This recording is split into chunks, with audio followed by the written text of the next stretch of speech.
గ్రామాలన్నిటికీ అటువైపు పర్లాకిమి నుండి కానీ ఇటువైపు గుణపూర్ వరకు ఎటువంటి వైద్య సదుపాయం ఉండేది కాదు.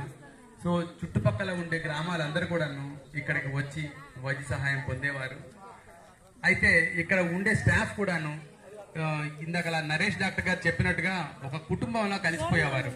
ఏ పని చేయాలనుకున్నా సరే అందరూ కలిసి ఒక తాటి మీదకి వచ్చి పని చేయడం జరిగేది.